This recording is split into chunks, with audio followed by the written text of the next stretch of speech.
Hello, everyone. Happy Sunday to you. This is Evolving Always Productions. My name is Terry Lynn, and the lovely guest that I have today is Daneen, the Frugal Fashionista. I am so honored to have her up here. She is such a phenomenal woman. I mean, you just won't believe. She's just amazing, is all I can say. She's a serial entrepreneur. She's self-made, successful woman. She's been through a lot, which you'll hear about. You'll hear about her journey. And yet she's always doing everything with a smile, which is just so amazing. So, if everyone can only be like Daneen, but to know Daneen is to absolutely love her. For people that are new to Evolving Always Production, our mission is to help people to evolve mentally, physically, spiritually, and financially. And sometimes we can do all four, depending on who we're talking to. This lovely lady can kind of give you a direction of all those things. And we normally will put this on our podcast as well, Evolving Always Productions. Hello, Margaret. How are you? It's so good to see you, Margaret. I haven't seen you in a while. So you will hear me speaking to people because this is a YouTube live, and we'd like to welcome our guest.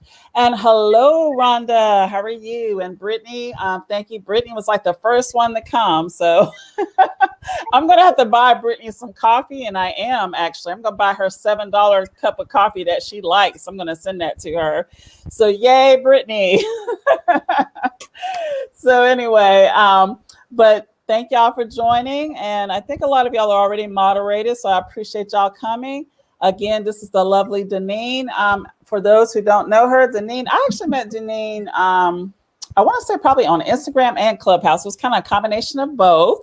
Mm-hmm. And we even did a Posh and Sip together, which was so fun. I enjoyed that just so much. She's just a very awesome woman, just phenomenal. She has been on Poshmark for a while, and she's just one of the go-to people when it comes to Poshmark. She's spoken at many Posh Fest events. Poshmark has literally flown her to locations to have her speak, including Canada. Canada was one of the locations. She's been flown to New York a couple of times. She's just one of those, jet set type individuals. Gotta get out. So, just really amazing. What can we say, right? So anyway, we're going to get started. We're going to talk few things about Daneen that we absolutely did not know initially. Hey, Tasha, how are you? Just really interesting stuff. Glad you made it, Tasha. And so we're going to start with early life. So I know one thing you told me rather. I'm going to say hello to Tasha really quick. You mentioned that obviously you're Puerto Rican. Now, when you say that, can I ask this question? I mean, did you ever live in Puerto Rico, or that's just your origin, or where are you from? Just curious. No, I grew up on Long Island, but my grandparents were from Puerto Rico and brought my aunts and uncles, my titis, over one by one. Grandparents. And it was rough, they had to work in the factories to bring each child over. And then, so then my parents were born here after, quite some time of getting established.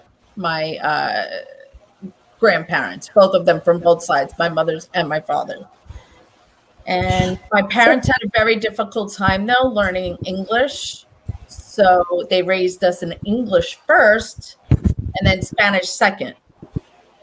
And that's actually smart, even though we'll talk a little bit more about something you told me later. But in actuality, I'm going to give them props to that, and we'll talk about why. So your grandparents, how many kids did they have to kind of slowly get to the mainland, so to speak? About 8.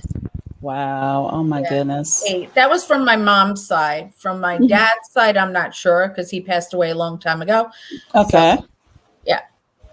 Wow. Oh, my goodness. Yeah. It was rough because my grandmother stayed back in Puerto Rico to take care of the kids. And, and he took my oldest titi, and they worked in the factory together and brought them until it was just my grandma with the baby, and then they brought them over.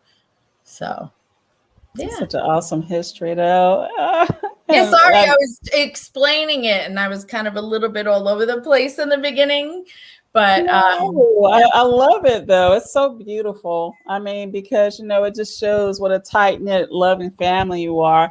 I want to go back to what you were talking about in regards to your parents. Obviously, they made a big deal about y'all learning English first as your main language. And the reason why I said it was a very smart thing to do, I know we live in a different time period now, but back then, because me and you are similar in age, so we grew up in kind of what we call a different time period, right? Where people were kind of very judgmental about you speaking English. They were back then. And so I feel like your parents really loved y'all so much and they didn't want y'all to have to deal with that struggle because they knew it. They knew how judgmental people were back then. We're in a different time now that we know it's not like that, as much anymore. But back then when me and you were growing up, yeah, very judgmental. And so I really appreciate they did that. So now because of that, though, like you were telling me previously, you at times do struggle with, speaking Spanish, correct? 100%. And, back then, I want to preface what I have to say with saying I took 4 years of it in high school. I went to college, took another 2 years of it in college. I took Berlitz school speaking. The most Spanish I learned was when my grandmother lived with us, because we were forced to speak it as much as we could. And when I had a house cleaning company, because I had women with me that spoke all different dialects because they were from all different countries. And I was actually teaching them English so that they can level up their lives and, not get basically, taken advantage of in any way, shape, or form. And they would teach me more Spanish. So I find that now in this day and age, I do get looked at differently if I can't speak it. Some people can be a little judgmental that I cannot speak Spanish. And they say, oh, you're Puerto Rican? My husband happens to be one of them because he's Cuban and he was born in Cuba and he could speak it very fluently, but he chooses not to. Right, but here's the thing: he was born there. Your parents made a conscious decision to put you into the mainland, and they also, regardless of how people treat you, I have respect for your parents. They did the best thing for you guys for that time period. They really did, and ultimately, really, I mean, I feel like you probably know enough Spanish to get around better than most people. Yes, I can. Okay. Hey, look, I'll put you like this. I would travel with you. Taking your life in your hands there a little bit. Yeah, I would travel with you. I'd be like, I wouldn't even worry about it. I'd be like, oh, girl, you'll figure it out. I know all the dirty words. That's okay. Yeah.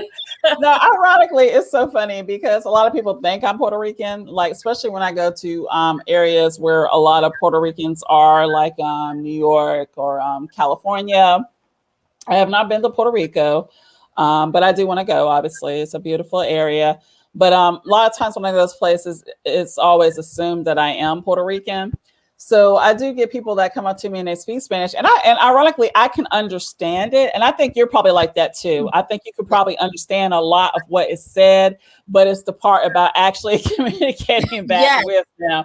Yeah, because that's me. It's like, because I've taken some Spanish too. And one time I was getting kind of good and I'm like, and I kind of slipped back. So that is something I want to work on again, just for me, because obviously, we're mostly Spanish speaking almost everywhere, really. So that's why I do eventually want to really get back into it myself, because I was definitely, I was teaching myself.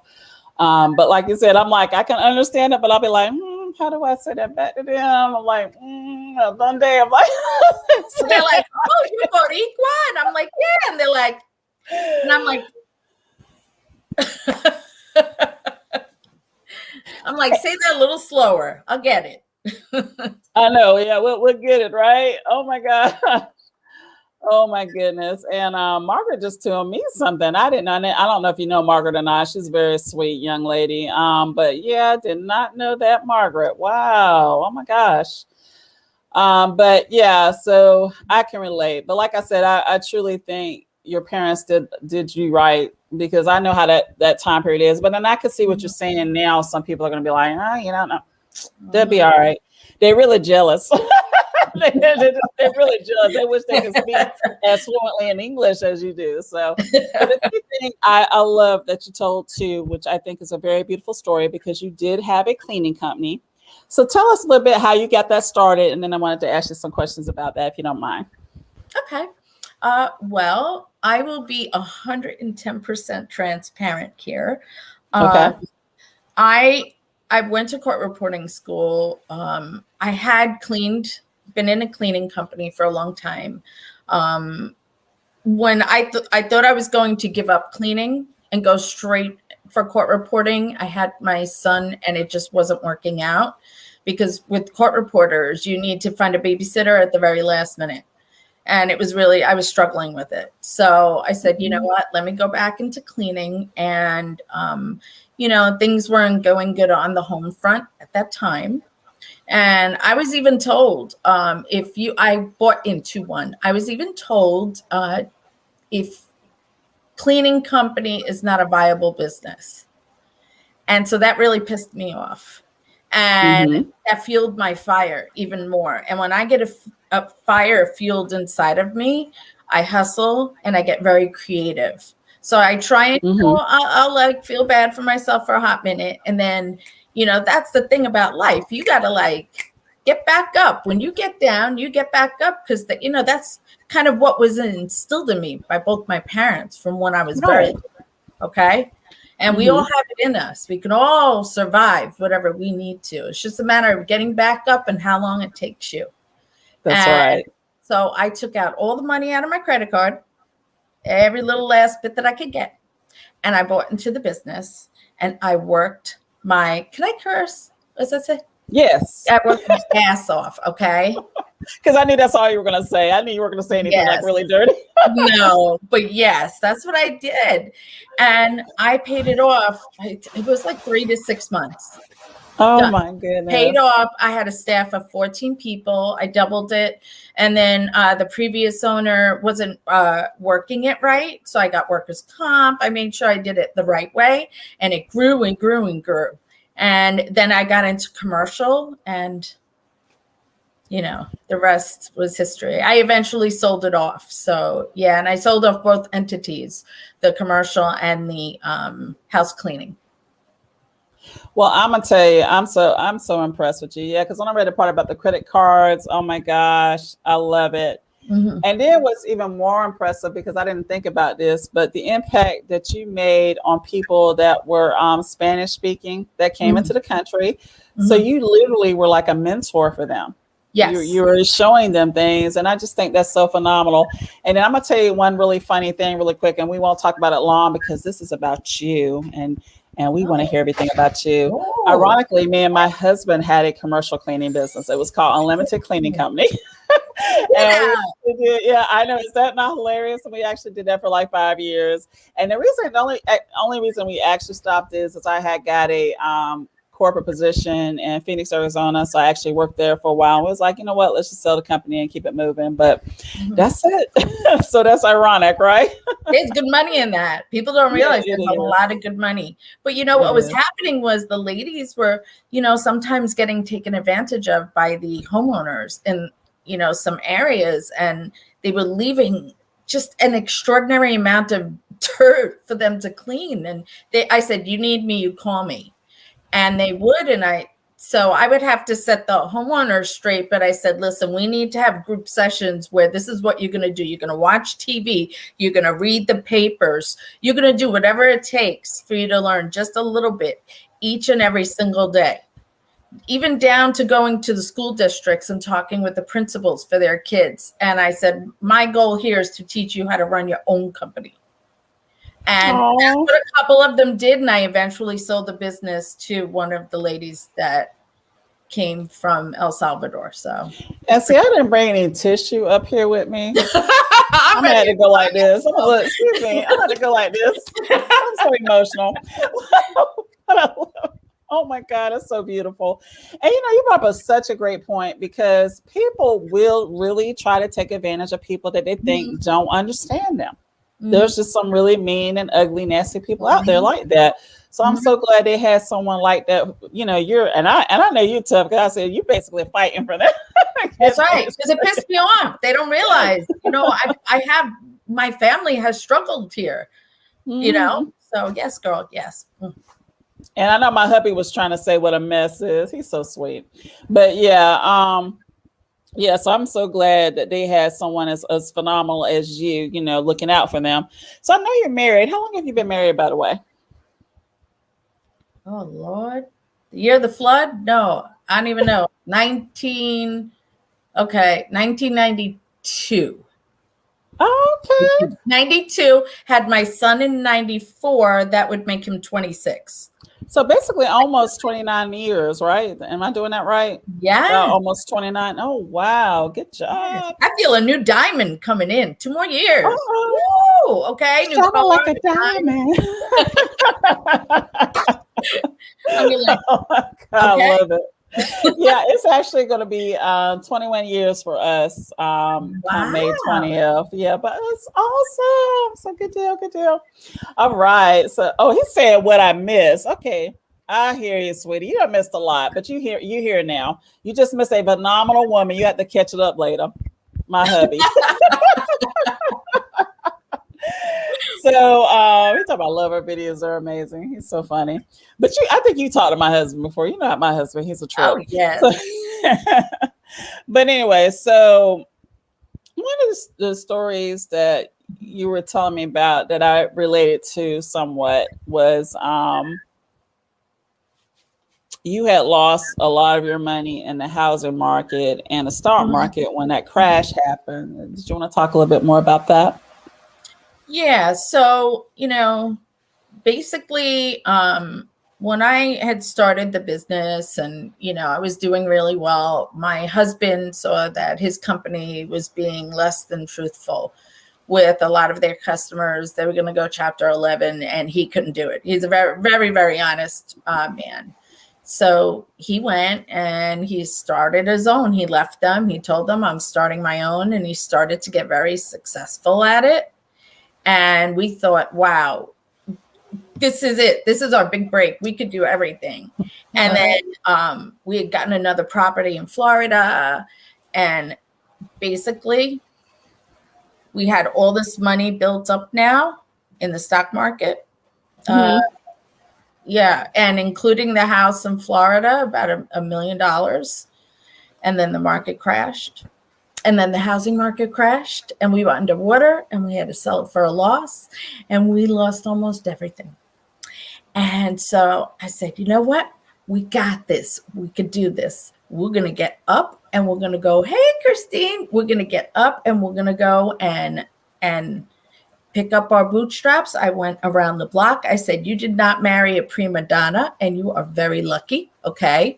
I am not expecting a Gucci bag every week. That's him, though. He's very bougie. My husband's very bougie. What? He is. He's very bougie. He likes the finer things. Me, I like the finer things for $1. You know what I'm saying? Yes. That's the name. See the name? Yes. So I digress. So I basically went around the block. I picked up, some old furniture. I brought it in the house. I go, you sit there and you get back to work. And then what we did was we brought in partners. And because of the partnership, they were able to create a new business, like bigger, even bigger. That's awesome. And yeah, and that didn't come without its struggles for years. Sometimes, people want to get something without putting in hard effort. Or some people get it, they're lucky, or they think that, minimal effort equals great reward. And from my own experience, I can say, no, you have to hustle. You got to work at it. You got to be creative. If it means you have to work 12 hours today, you got to work 12 hours. You know what I'm saying? Exactly. And that's a fact, though. You're absolutely right. You don't get something for nothing. That does not happen. And, it's so awesome because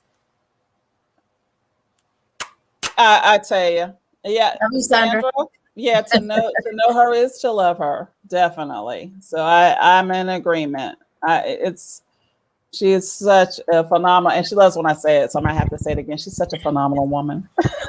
Phenomenal. But what was I great? There was something that you said that was yeah, you say so many awesome things actually. But yeah, that's why your name that you're doing, the Frugal Fashionista, it fits you so well because no, you're not bougie. It shows that you're a very intelligent, savvy businesswoman, and you know how to get things rolling on a dollar. That's right. Maybe 50 cents. Okay. Oh, yeah, I like that better. That's my dollar. That's the best. But yeah, so that's been it. But yeah, my husband sometimes, this is funny when you were saying your husband was bougie. I'm like, my husband can sometimes be like that too. He'd be killing me sometimes. I'm like, really? Really? And I keep walking. But he's like a combination. Sometimes he can be bougie and then, sometimes really hard. So, I'll give him a break. I'm going to leave him alone. He knows I love him. He'll make a comment. You know what he's going to say now? He's going to say, I'll never come to your lies again. Look, he's going to say this thing. He's like, I'm never coming to any more of your lies. Oh, my goodness. I'm going to get it now.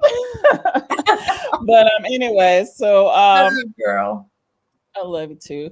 So look, I know you didn't even really have to tell me this, so it's funny, but I already knew it. But you do a lot of philanthropic work, obviously, and I probably just I made a new word, guys. Y'all just keep it going. We know what it means, girl. It's okay. But look, you're just very charitable. You're awesome. So tell me about that process. We already know you started basically anyway when you had your cleaning company, because that was, you were helping people, you were saving lives, you made an impact on these ladies. But tell us a little bit more about stuff that you were doing. Okay, and still doing. So from the cleaning to the philanthropy. Okay, so with the cleaning also, it was very, very. I guess I've always been a person who likes to give back. With the cleaning company, it allowed me to clean for the elderly, at a major discount. And then from there, I would do other things with it, pro bono work, for people that really needed it.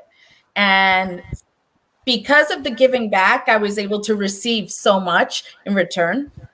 Because then one person would say it to another person would say it to another. And there are just so many lives I touched in that way. Right. But I have to tell you, the moment that I really started to really just kick it into high gear, and this was a very tough time in my life. I was down in Miami with my sister, and we got into a bad fight. We've never fought in our lives, okay? And we weren't talking, and so I really had to, look at myself. I looked at myself and I said, why did we get into that fight? What do I need to do better? What could she do better? And then from that, I said, you know what? I need to I want to just give back. And this is going to make me feel good and it's going to help someone out. And then I just fell into it. And it was just something that I adopted as a way of life. So we've had disasters here on Long Island. I've gone so far as to go and sit on the floor at the church, just putting together food, going to food pantries, going into people's homes and just taking out nails so they could rebuild their house. I've worked the richest galas on Long Island that they have for Crohn's and colitis, or done 5K runs in Louisiana. I mean, you name it. Gone for the homeless. But I have to tell you, all of this always comes back around. No matter what you do, it always comes back around. And I think that's just not just an instrumental thing in life. I think it's also a great thing in business, because of that, I feel like I've been so blessed in every single way, shape, or form. I've had people from Crohn's, and they're like, oh, you're selling clothes? Oh, you're this? Oh, come on, girl. Here, take all these things. Which is why my house turned out to be like a warehouse. Mine too. Oh my gosh. Yes. No, we need to get that out. Okay. Ooh. girl. Girl, then I had from that, I had met this angel. She's just an angel, heavenly woman through Clubhouse, as a matter of fact. And I had so many things, and it was just cluttering my mind, and I wasn't able to create. So I say, whenever you get this way, you need to become creative in how you're going to get rid of your items, how you're going to move your product, because you need some space to think and live as well as work. And Yes. she's 3,000 items of mine, and she's selling them for me. And we're doing consignment right now. And I'm getting in money each and every single month. So if people do not see me always selling in my closet, that's why, because of this. So now I can take my time. I can make my sales. I have checks coming in every month. And guess what? I helped a family. Because she was going to buy a pallet. Okay. Oh my gosh, Daneen. I don't know why you're like Oprah. Where is my giant tissue box? I gotta go like this now. I'm gonna be prepared in this time. Girl, she's like Oprah. Okay, everybody, she's getting me to say it all. But girl, I'm gonna tell you right now, when you talk about the warehouse situation, I got that going on, and I'm gonna fix that. I'm telling you right now. And it's funny because Ashley is coming to our group, Ashley Moon, and I said it's got to be taken care of because this warehouse got to go. It's got to go. It's got to go. And then, girl, we got all of these books today. Look, we get, because we're doing Amazon now, and then we got all these books now too. I'm like, it's got to go. Yeah, I saw the book video. Hey, you gotta look for money in those books, okay? Oh, well, that too. That is true. But not only looking for money in the books, because you're right, people do hide money in the books. That's a very good point that she brought. People do that, guys. People hide money in books all the time. But the other thing is, some of the books he's looked at are actually worth $600 and $700. They're like, we've got antique books. They're like over 100 years old. So yeah. It's time consuming, but I told him, I said, we can't put no more in the house. We got to figure this out quick. He's like, I'm going to build this shed right away. Okay, boom. Right. But anyway, and I love what C said. I actually want to read what C said because I thought it was so applicable to what you were saying. And that's when your hands are open to give, they're also open to receive. Yes, Daneen, it always comes back around. So true, Daneen. So true. Very well said. And I don't know what my husband's saying here. You're what they call a woman of power and wisdom. 1 in a million. Keep it going. You are not done yet. Oh, so beautiful, sweetie. Thank you. We got to screenshot that and send it to my husband.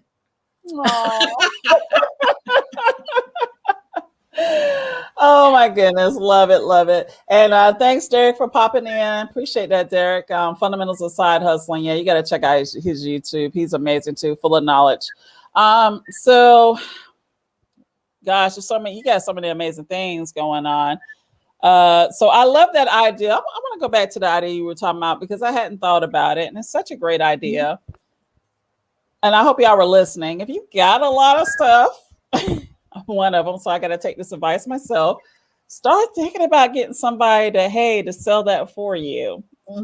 Clear that stuff off your hands. Clear. Great idea. And we're not talking about just thread up. I know some people are like sending the thread up. I'm not a big proponent of that. Now the real wheel, I will, depending on what the item is, but then the real wheel does take a big cut. So I don't know if you do the real wheel or not. Do you, Daneen?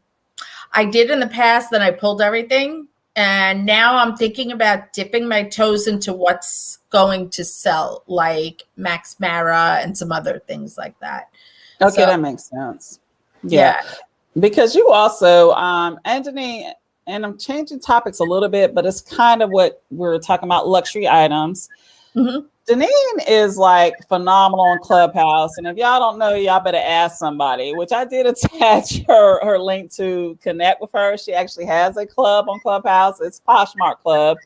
She is just phenomenal. She's taken Clubhouse by storm. She teaches me stuff all the time. I'm like, really, Daneen? Really? She's like getting me straight on stuff. She's like, yeah, this is all right now. Because I'll be lost. She's up on it. She's all about it. But anyway, that's why I call her an influencer on Clubhouse. She's doing an exceptional job. So make sure you're following her on Clubhouse. I did attach the link to her club in the description of it, so you can actually click to it. I know, definitely, Marissa, definitely. I totally agree. Let me click on that message she just put in. Yep. So great Marissa. club, just great. She's a great, phenomenal woman. Like we said, and so are you. I mirror who I'm with. Oh, love you, girl. So, but anyway, definitely join her because you'll learn so much about her, and she's so supportive on Clubhouse too. So if you got some stuff going on, she's willing to support you. I mean, really, how big is your garage? Well, actually, hon, she's got a smart plan that I need to implement. We'll talk about that later. But anyway, that she's implemented already.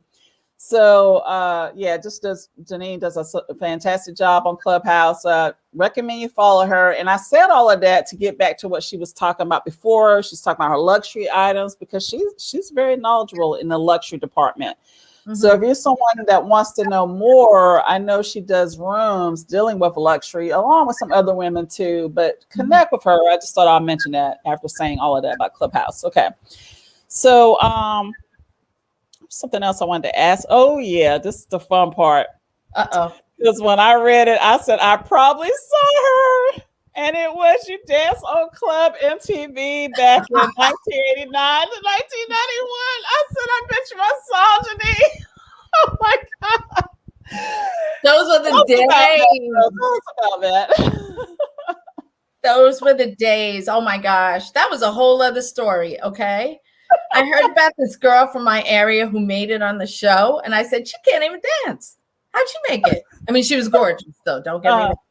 And so they were also casting for models to be on the show and all sorts of things. So they were going through talent managers. And here I am, this poor girl working 2 jobs, barely got a car that's driving from Long Island. So I'm like, screw it. So I get in there and he goes, you get into the casting call and there's a guy that's sitting back like this. And he goes, okay, dance. And I went, and he puts on the music and I went, okay. And, shaking my thing, did a little spin. And he was like, okay, thank you. And you're like, that's it? He's like, yep, next. And then you wait for the call. And back then there was no, cell phone. There was we had pay phones and a regular phone. So and you better have an answer machine, right? An answer machine. Thank you. And I got the call for the second call back. Oh my God. I was like, okay. So I go to the second call back and, once again, I did the best I can with my outfit, because I got things thrifted and whatnot. And I did the best I could. And, a lot of the people there had money and you could tell by the outfits that they wore and that their hair and makeup were done. And I remember coming so close. I could hear them upstairs watching to pick and choose who they wanted. And I didn't make it. So that's something in life that everyone needs to know, that when you get told no, a no is just an upcoming yes waiting for the future. Okay. You need to fail in order to succeed. So you got to try again. Okay. So I picked myself back up and I took myself back to the city. The next time I heard about another one. And I went in again and I did it. And I went for the second one. And then I got the call back. I made it at that point. You should have made it the first time. I already know you was bomb. Back then it was but I learned how to get more creative. I said, okay, so this one wears this. So I would put, it was Madonna, Vogue. Oh yeah, back during that time. And so you got to put the safety pins and do the, colored glue all over your bra and put on the shortest little short, and that little cheek hang out. And then you make it. And you get some camera time. So you got to fight for your camera time, okay? Oh, I know that's right. Because it's so funny because I was such a big MTV head back then. That's when I was going to East Carolina University. And it was like, you get, back for class. And what do you turn on? Of course, MTV. MTV. That's right. And so, oh my gosh, I just love it. Yeah, I saw that. And I thought about it. I said, I could so see Daneen. I could see you up there right now, actually. That was great. That's such a great experience, and it taught you so much. You learned to just keep on trying. Why not? So that's phenomenal. So how did you like it? I know I talked briefly earlier, and I was telling people that you were actually sent to Canada by Poshmark because, when Poshmark decided to open up in Canada. So how did you like that? Tell us more about that. It was actually a dream come true. Okay. It was surreal. It was, I can't explain to you. I felt like Poshmark had me as a baby and watched me grow up. And to be able to go and help, just, I think of myself as a grain of sand in the Poshmark business and the wheel. We all make up the grains of sand that make up Poshmark, right? Right. Or cog in the wheel, that is, however you want to say it, right? Right. Going up there for me was so interesting because there were so many people that said, "What is Poshmark? What do you mean list?" All they know is like eBay or something, So to sit with that and have to really think, how do I explain this to someone from the very scratch, from the very, very, very beginning, was really interesting. And it was very refreshing to deal with so many new people. Like they were new babies. And that was just a blessing. It was a blessing. It really was. It's something I'll take with me to the day I die, actually. Yeah, I just think it's really awesome. And they picked an awesome person to go to Canada. Yeah, and Canada's such a cool place. I love Canada. You went to Toronto too. So that's really neat because that's the capital of Canada, right? I try to remember. I think it's the capital. I'll be honest with you, I don't know. Yeah, I might be wrong about that. Okay. It might be Vancouver. So I'm not sure about that. Hey, Raquel, how are you? Hey. Yeah, definitely. And everybody that's joined, you should have, most of y'all have a wrench. So if you have a YouTube channel, please share your YouTube channel the link so people can join you and they can subscribe to you because, we want to all grow together, because together everyone achieves more. So remember that. And thank y'all for coming. I appreciate y'all because y'all, Daneen is phenomenal, so you should come. So I know you've hosted quite a few Posh, so really you were kind of like one of the first people that kind of got it started. So talk to us about that. Okay, so back in the day, there were meetups and there were Posh and Sips. And it was really crazy because a meetup, I don't know, it was very confusing because they were kind of like the same thing, except with Posh and Sips, you had to bring new people or really newbies. So you had to sign people up at the Posh and Sips in the beginning, development stages. Oh, look, Ottawa is the capital of Canada. Thanks, see. Oh, okay. Yep. And she's see and she knows things. That's right. She has a show called that. That's why I have to say it like that. Oh. But go ahead. I'm sorry. Hey, listen, we're always evolving, right? Okay, I digress. So, yes, what were you talking about? This is my 52. No, you were talking about it's my fault because I interrupted you, so I apologize. But yeah, you were talking about the Posh Sip and how everything got started. Oh, yeah. So, and then had to be on specific days. So couldn't be you could just throw one whenever you wanted to. It had to be on specific days. And so I just started having them. And not too many people were having them. So I was like, let me just roll with it. And then it just became something that I love to do. And then they incorporated the Posh and Sip and the meetup, and it became one thing. Because I think it was very confusing for the community as well. And I think that was brilliant that they did that. They made it just a Posh and Sip, and you have it when you want and just write in. And then from that, it became the 5th milestone, and it's always evolving. The meetups are always evolving, and that's another thing that I love about Poshmark. So, and the neat thing about it is they were flying you to New York. You got flown in New York a couple of times in regards to, like, I guess, Posh events, correct? Yes. So they flew in for the 5th milestone, 2 different times. And I was just like, you know, I was going to cry. I'll be honest with you. The first time it was, oh gosh, it was just very surreal. Kate came and Nizelle, and it was just, yeah, it was just a full circle moment because Kate was the very first person that I bought from on Poshmark. And, you know. Oh, that's interesting. The very first person you bought from. Tiana, let me say something really quick. Tiana, thank you for coming in. I think I've got you as a moderator now. Please add your YouTube. I told everybody earlier to add their YouTube channels in a link so people can, click on your YouTube because you have a YouTube channel as well. So thanks for joining. But yeah, that had to be actually that probably a lot of emotions when you met her actually, because I was very the first person that you ran into. Oh my goodness. There was something else I wanted to ask you about Poshmark too, because what was it? Yeah, you were definitely featured in the Poshmark blog and emails about Posh Sips fashion, about the first Posh and Sips. So you were mentioned there. And the other thing too is you've been a speaker at like how many Posh Fests? Quite a few, right?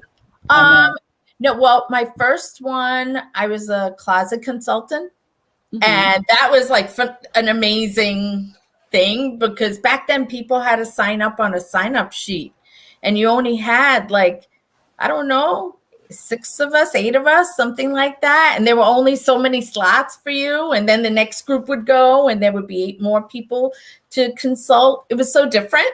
So I was so worried that nobody would sign up for me. I said, if I were me, I wouldn't sign up for me. I would sign up with Queen Mom. No, there was Queen Mom. Okay. Brenda. Oh my goodness. And I said, she's an OG. I said, I'll sign up with her. So I told my friends, come on, go sign up for me. Don't leave me hanging. That was my first Posh Fest. And I think, was it a fashion show? I think they had the fashion show too, where everybody was so itty bitty. But it was Miss Fabulosity and oh yeah, I know her. Gabulous. Okay, yeah, Gabby. They so many of the girls rallied around me because my skirt said a large, and it fit like a large if you were 10 years old. Okay, so I had to leave the zip open in the back, and we're trying to fix it. And thank goodness I brought extra clothes. Okay, then the girl messed up my hair and makeup, and I'm like ready to cry. And they're like, "We got you, girl," and it helped. I'll never forget that. And it was a lot gorgeous because I saw a photo of you when you did that. You look so beautiful, and you did do like a trick with one of the things because it wasn't fitting right. I just love what you did. It was something you did with a trick with a jacket or something. Yeah, right over. I loved it. You don't know, it took a team to get my ass out there, okay? But you looked beautiful, though. You really did. I said, look at Daneen. I said, yeah, I can see that so totally. Yeah, and I love, because I think you said something about Gabrielle. I love Gabrielle. She's such a sweetheart. She is. Yeah, they were wonderful. And then the next one, it was Chicago. That I spoke at Posh Fest about sourcing and thrifting. I'd spoken with the Deal Queen, and that was a nerve-wracking thing. Adiel, Rose Gold Lining, she like talked me through it because I ain't gonna lie, I needed a drink before I went up there. So yeah.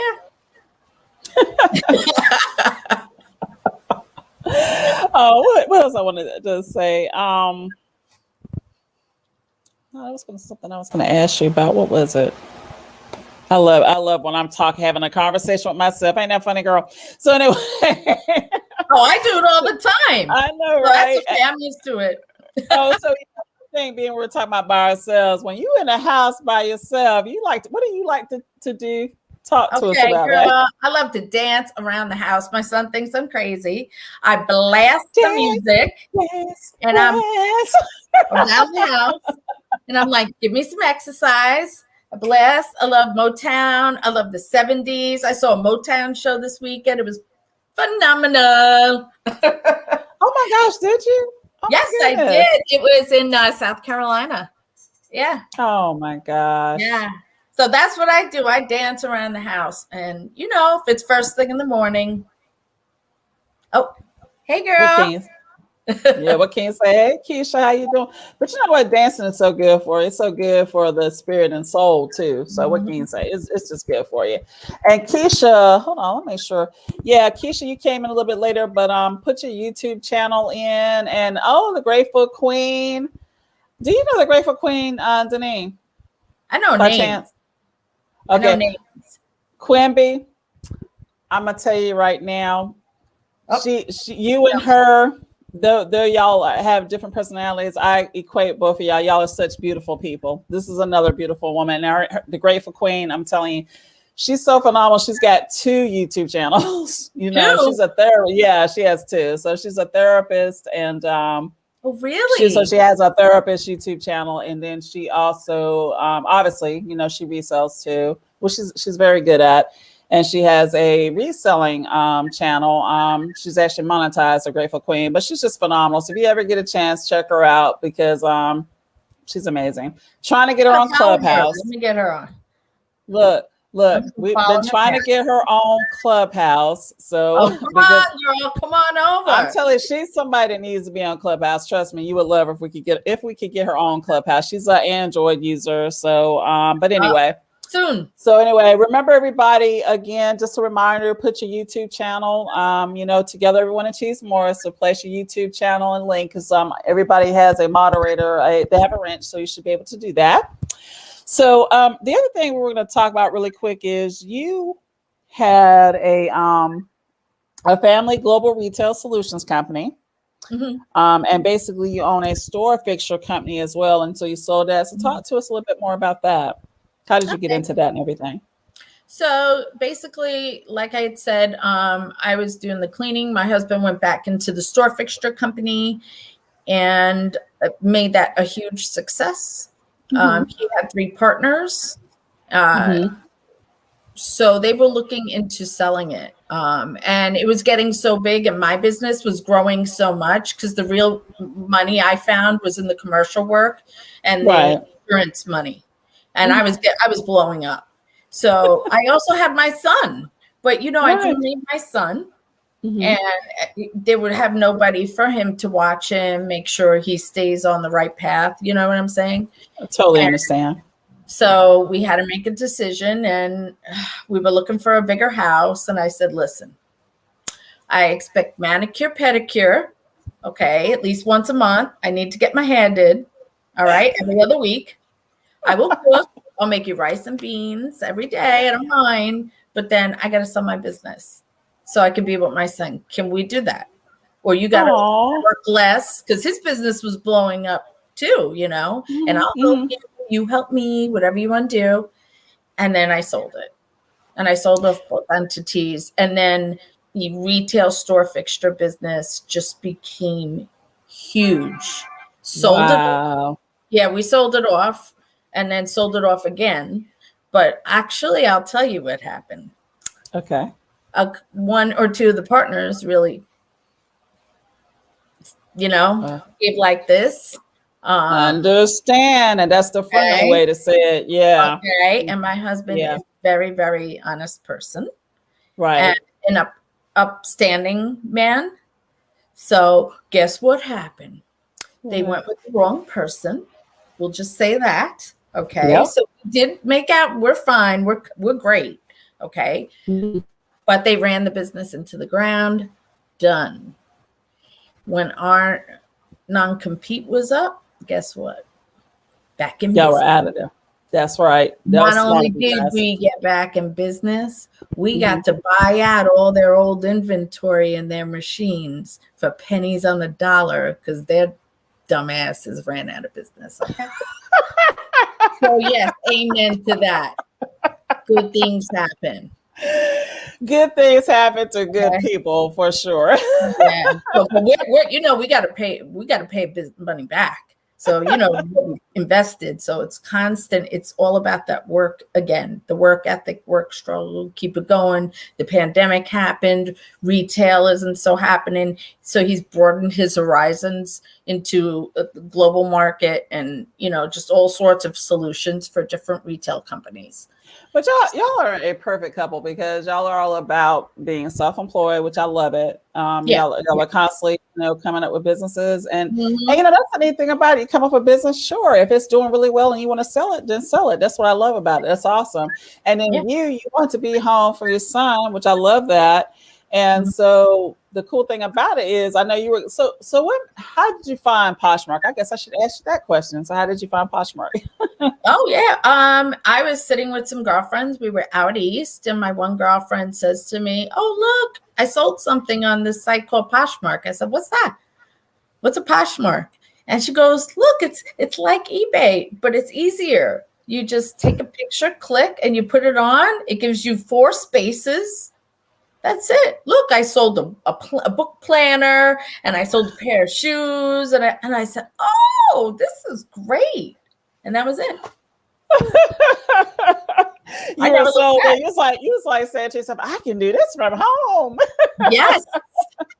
Because I need to keep going. The mind needs to keep going. After I sold my business, I felt like depressed. And I said, besides helping my husband, I feel like we all as individuals need purpose. I don't care how much. My gosh, that is so true. Okay. Or how little money you have. It doesn't matter. You need a reason. You need to get up every day and have a plan for your life. Have a plan where you can either make a difference for yourself, make a difference for someone else, or both. I totally agree. Yeah. And for me, my family drives me because my family is a very proud family, and they don't always ask when they need. But, that's for me right now. I mean, I love the thrill of the hunt. Don't get me wrong, but I could turn around tomorrow and say, screw it. But my family needs me. So. Because family is everything, right? Yeah, that is true. And that's one of the things that, sometimes I get overwhelmed and about certain things. When you're still an entrepreneur, you can get overwhelmed, obviously. And, you definitely know, because that's what you are. Yeah. But when you think about your family, things kind of center you, because you're like, at the end of the day, that's the most important thing is family. Like, I had the best time today with my husband, even though we were still working, but we had so much fun. It was crazy. It was bananas. But anyway, so yeah. But everybody has such great comments. I love it. I love it. I was going to actually mention something else to you. So how's your son doing now? And how old is your son now? Oh, yeah. He's 26. 26, I think, right? 21. He'll be 27, I guess, in September. So 26. He's doing good. We all went through our bout of being a little depressed because of the pandemic and really having to stay in and having to get tested and retested. And, it's been a little bit down because we are, can be extroverts, Right. Right. As well as introverts. But, when you are forced to do something, it makes you want to do the other thing that much. Honestly. Yeah, you're totally, oh my gosh. You said a mouthful then, because some people are totally fine staying at home, but the moment you're telling them, oh, you got to stay home, then they got a problem. They all on arms about it now. It's like, it's too much for them, because what? I've got to stay home now? You're always home. I know I'm always home, but it doesn't matter. You're so right. You're so right about that. But he's working for his father. So that's good. Well, I'm glad to hear that. And things are slowly going to take a turn. Things aren't going to happen for people as fast as they would like it to, but ultimately we're starting to have a turn. So that's all you can say on that. So he's got great parents, so that's a plus on that. I forgot to mention that you Miss Lately backpacked across Europe for almost 2 months. Was this by yourself, ma'am? Talk to me about this. No. Okay. So let me give you, I always have a story. Okay. I got a lot of stories. Okay. That's what it's about. All right. So it started, my girlfriend said, Daneen, we're going backpacking across Europe. I said, I cannot afford this. She said, Daneen, this is what I'm going to do for you. I will upfront you the money. You can pay me back as long as it takes. I said, what? And it was like, now, mind you, it was like $2,200, but we're talking almost 2 months. Okay. Right. We go backpacking across Europe, but we were staying at some friends' houses, a couple of relatives. We were staying at a lot of bed and breakfasts. A lot. Aww. I think we only stayed at one youth hostel, but that was it. We slept on the beach. We took the trolleys to the trams to the Eurorail. We were all over. Okay. And we started in London. We went all the way down to Greece and then backpacked all the way up. We took boats and planes and trains and everything, right? It was an incredible adventure of a lifetime. I will never forget it. We were in the hillsides, in the mansions, in the castles. I was even there right after the Berlin Wall fell. So you could literally drive through Germany and see one side of how fruitful it was to the other side that was communist. And oh yeah, because back then it was, yeah. I got a piece of the wall. I was like, oh, look, the wall. So I tried to take a little piece that had graffiti on it, because you know how people are. They want to do graffiti right away, right? Mm-hmm. So it was incredible. But I have to tell you, during this time, what most people don't know that I will share on here is that at this time, my dad was very ill, and he was dying of AIDS. And I almost didn't go. And he told me, honey, I can't live knowing that you didn't go. So I wanted to take this adventure, and I want again. Okay. Oh no. Oh, my God. So he said that I want you to go. And at the time, we didn't have cell phones. And in Europe, I had to make sure to find the one pay phone that I would be able to call home. Because there weren't pay phones on every corner in Europe. So no matter what happened, wherever we landed, I had to make that call to make sure my father was still alive, and to make sure that he knew I was alive.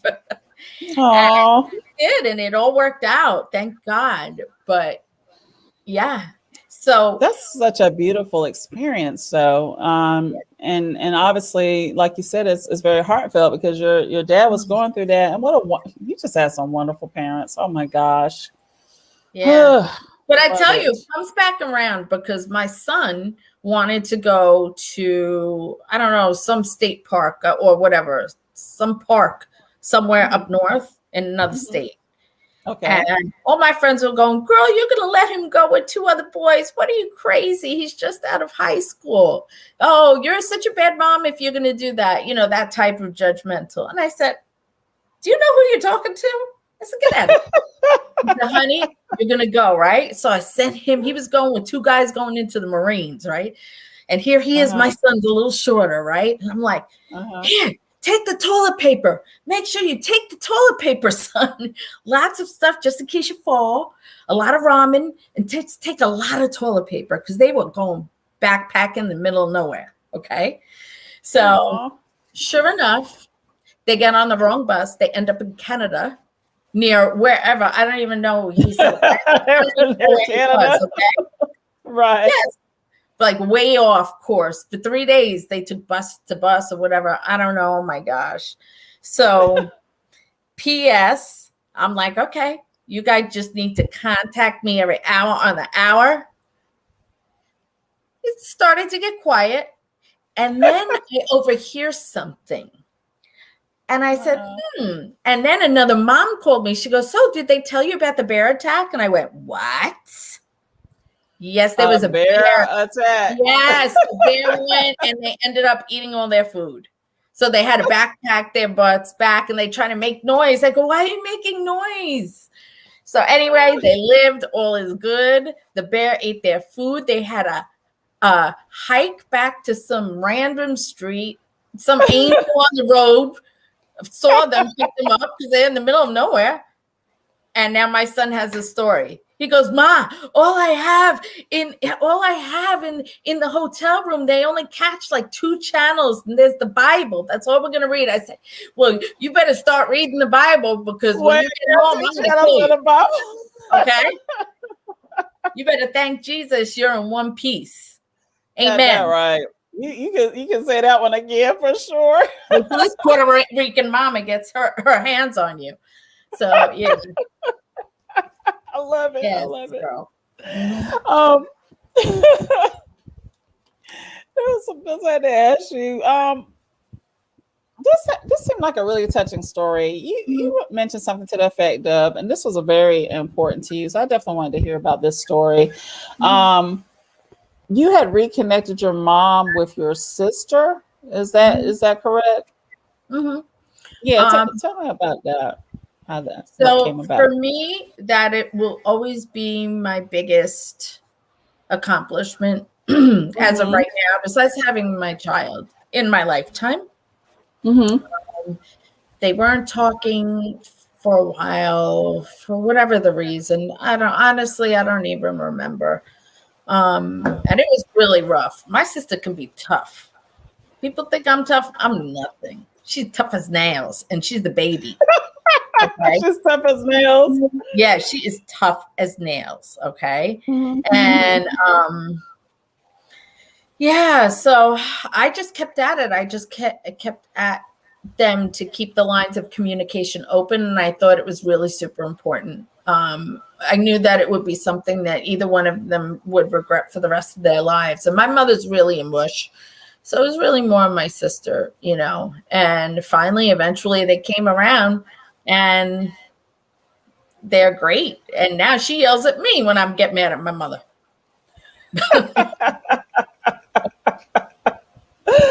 Oh my gosh. I'm glad you did that, though, because I don't think people understand that sometimes people need help reconnecting. And I'll just tell a quick story on my part, because like I said, this is more so about you. But yeah, me and my mom went through some rough patches in our 20s, to the point where I stopped talking to her and was really not going to make a desire to talk to her. Now I'm adopted too, but still, I just wasn't going to talk to her anymore. We went through that patch, and I was really close to my stepfather. He was really like a father to me. And one day he took me out to dinner. He was like, "Can you please call your mama?" Because this had been like a year now. And he's like, "Can you please call your mama? Just give her a call." And so I did call her. And then ironically, we became the best friends as I was an adult. So by the time I got married, which I didn't get married till I was 30. So when I got married and then I had my son, me and her were like the best friends ever. And me and her went through some mess, I would say, from my 20s until like I was a teenager, especially a teenager. Me and her went through like a mess, but we became best friends. And then ironically, my stepdad died not too long after telling me, "Can you please call your mama?" So yeah, it's something, it makes a difference. So it's good that you did that for them. It's my tissue now. So now it's your moment, right? Oh my gosh. But yeah, that's true stuff. And Bliss, and that's why I was so happy about you being able to see your mom, because now my mom actually passed away, though, unfortunately. She yeah, and the interesting thing about it is I think she knew she was going. She came, she spent Christmas with us, because we spent Christmas. She always came to our house, spent Christmas with us. And this particular Christmas, she wasn't feeling her best, because she had cancer. And for some reason, she felt compelled to show me how she made macaroni and cheese. And she knows I know how to make it because I've made it before. But she says, "No, I want to show you how I make it." And I was like, "But Mom, you don't feel good, really?" She said, No, I'm going to do this. She just made this really big point of making this macaroni.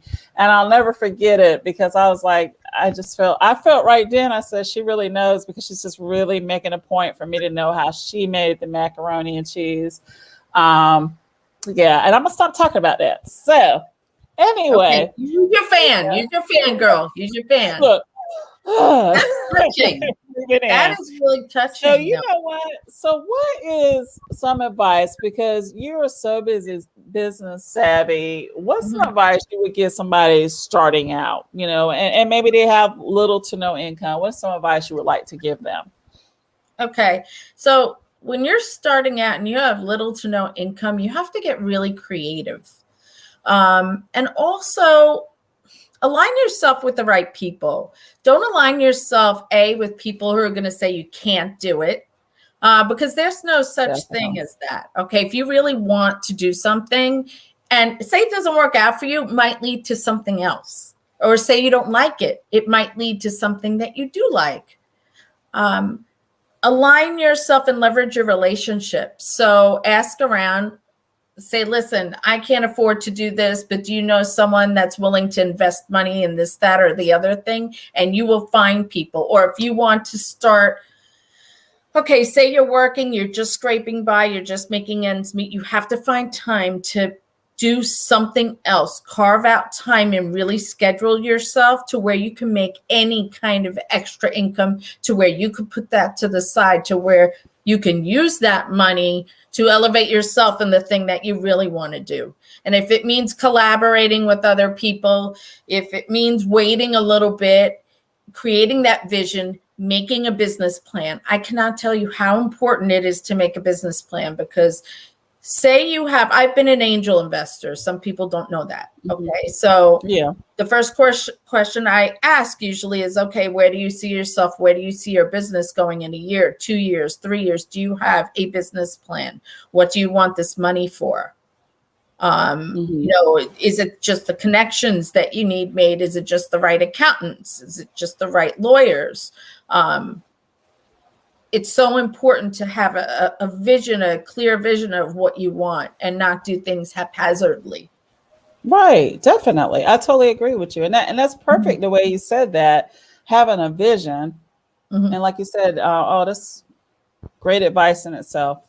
So Mhm. make sure you have a business plan, Mhm. um, a clear vision. Oh my goodness, I love that.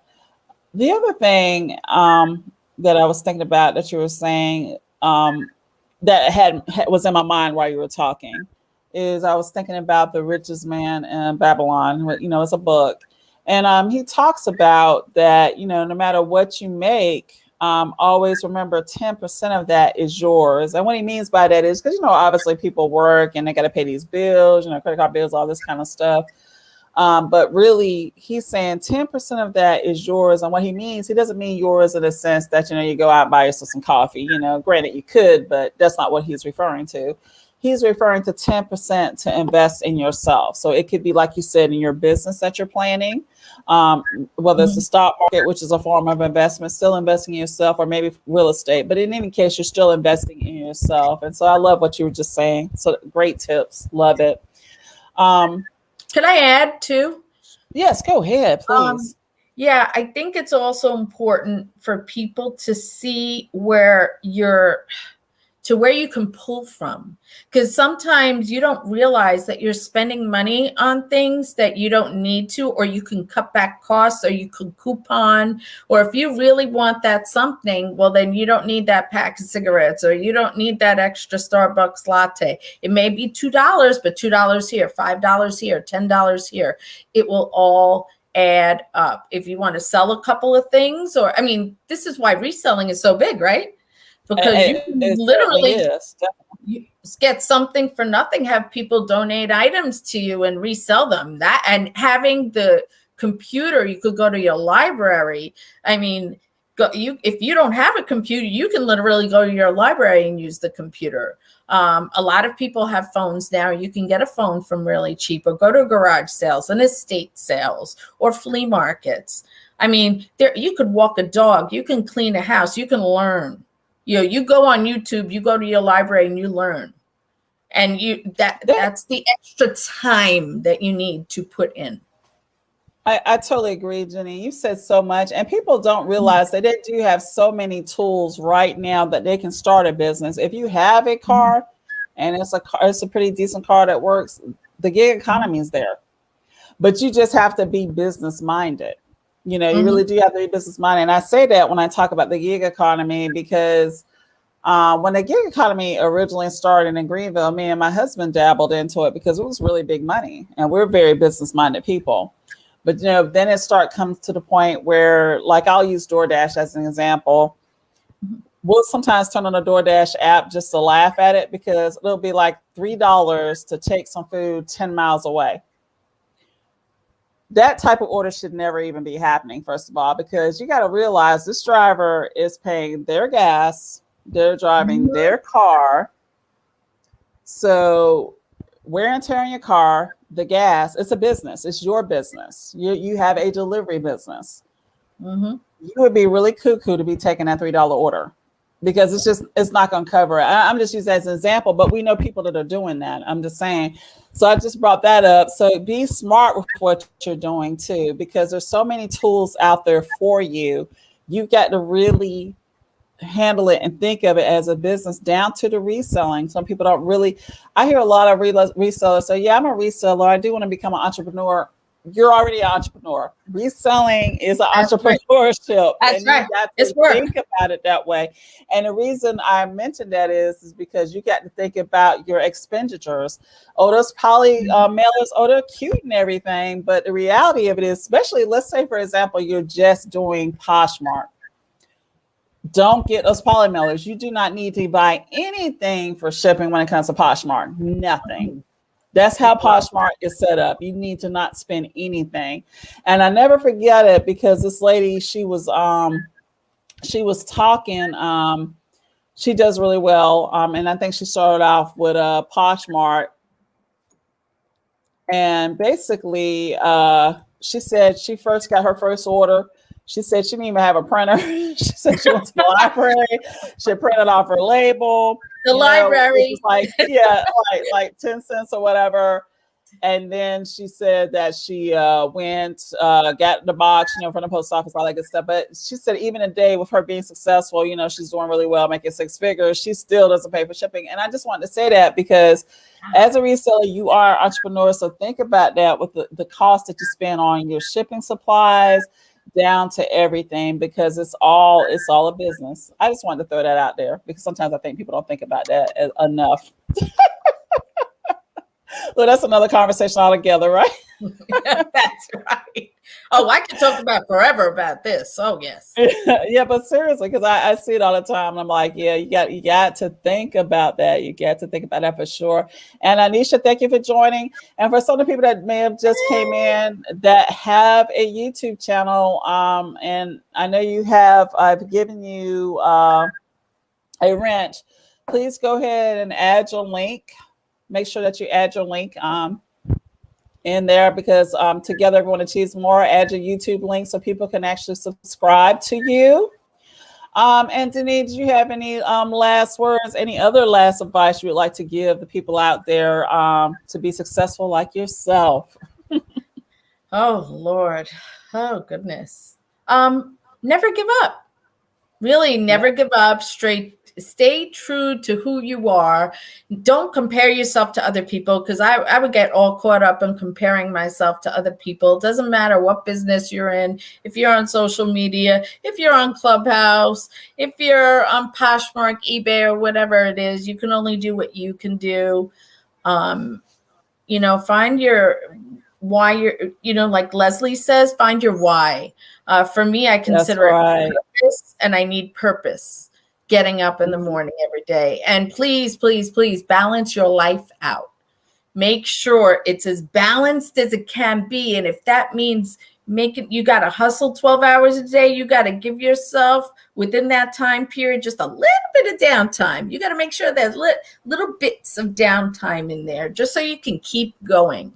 And if my DMs are always open, if anybody has any questions for anything business orientated, Lord knows I've been in so many businesses, from the house cleaning company, commercial cleaning, dog walking, events. We used to cater events and do all sorts of things, to court reporting. Girl, I've done a little bit of everything. Okay. Yeah, because if it makes money, why not? It's a business. If it makes money, why not do it? I totally agree. You spoke volumes there. If it makes money, why not do it? And you just given such phenomenal advice. I absolutely love it. Oh, And I just want to tell you. Oh, go ahead. I You got guys say one more something. thing. Okay. All right. I got one more Uh-huh. thing. It's very important. All right. Okay. Make sure you subscribe to Terry Lynn's channel. And also, she is on Instagram as Evolving Always. Okay, Evolving Always Productions. Because really, seriously, I look to see what new things you're going to drop on Instagram. I hate to say gems. That's like, what new gems you're going to drop? What new things you're going to post, because you're always posting about where you can save money, different things about the stock market, a financial. Oh, there's always something to add of value to your everyday life. And I really love that about your page. And then your husband, he drops all these other gems of like, yes, you got this, girl. Keep your day going. Yes, be strong. That I love, because I love that mix. He does post a lot of wonderful inspirational stuff. He really does. Yes. Thank you for pointing it out. And I appreciate that. You done made his night. He probably gonna be talking me to death about it as we walk and doing our exercise. I'm gonna be like, oh, stop it. I'll be like, stop it. He'd be like, did you see the part where she said? I'm like, I don't even want to hear it no more. I do want to touch base really quick on something you said, and I'm gonna let people go because we've been talking. I could talk to you forever. You're just so phenomenal. Me too. I love you. Yeah, but one thing I wanted to say really quick was that she mentioned taking a chunk of time to hold on, guys, because my computer is trying to restart on me, which is crazy. Ooh. It better not do it. But anyway, so you said take a chunk of time for yourself. I totally agree. Remember that, guys. Daily, take a chunk of time for yourself. That's very important advice that she gave. And I just want to tell everyone that came out tonight, I appreciate y'all. We love y'all. Definitely make sure you are following Daneen. She is a phenomenal person. If you're Clubhouse, definitely join a club. Remember, she's a Poshmark club, which I've attached the link to the description. And just I'm so glad you came. And everyone, just have a wonderful night. And remember to give some time to yourself. Have some me time daily. Okay. Love y'all and have a very successful week. Thanks, everyone. Bye, everyone. Bye.